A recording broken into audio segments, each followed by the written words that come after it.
Magandang araw mga ka-mechanics. Welcome to my YouTube channel.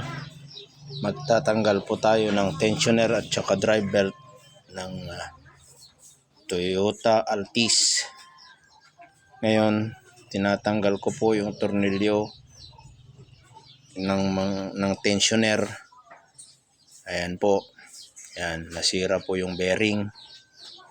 At antabayanan nyo para makita nyo kung gaano kalaki at saan po manggagaling yung tensioner ng Toyota Altis. Ngayon, tinatanggal ko na po. At bago natin matanggal, syempre meron siyang malaking tornilyo. Gagamitin ang combination wrench na 17 para matanggal po yun, yung mahabang tornilyo na nakakabit sa tensioner bearing. Ayun po. Yun ang nasirang tensioner bearing. Ngayon, tinatanggal ko po yung bolt ng support upang matanggal natin yung tensioner bearing. Tabayanan po kung paano tatanggalin yung tensioner bearing. At makikita yung luma. Ngayon, natanggal na po yung bolt ng support at gagamitin natin ng jack sa ilalim para po matanggal po natin yung tensioner bearing. Ngayon, tinatanggal ko yung isang tornilyo ng support dyan sa gilid, sa unahan niya, at meron pa rin dun sa likuran niya. Bale, 3 tornilyo po yun. Hindi natin matatanggal kasi yung tensioner bearing kung di natin gamitin ang jack sa ilalim. Kailangan may kasama tayo sa ilalim.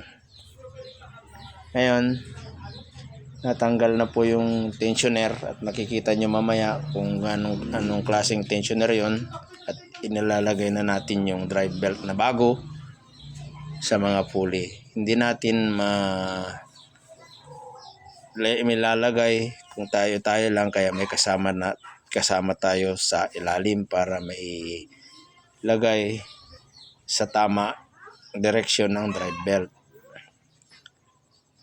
Yan na po yung lumang tensioner. Yan na po, nailagay na po yung bago, at hindi natin may lalagay yung drive belt kung hindi natin gamitin ng number 19's box wrench, kasi mahirap ilagay ang drive belt niya. Gamitin lang natin yung number 19 na box wrench at tatakin pababa para may lagay ng husto yung timing belt yung drive belt. Ngayon, yan po yung lumang tensioner. Yan, nasira po yung bearing niya.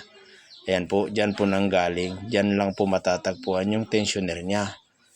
Kaya po,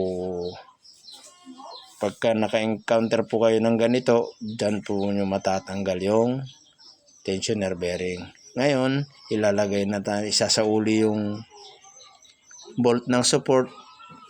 Sa gilid ang una, yung harapan, ganyan. Pero may jack po sa ilalim para tumaas konti yung makina. Yan po, hinihigpitan na po gamit ng ratchet at saka extension and number 14 na socket. Ayan po. Pag nahigpitan na po yun, ayan na po. Pwede na nating andarin. Ayan. Higpitan ng maigi para hindi luluwagan yung bolt. Ayan po. Kompleto na po siya sa support.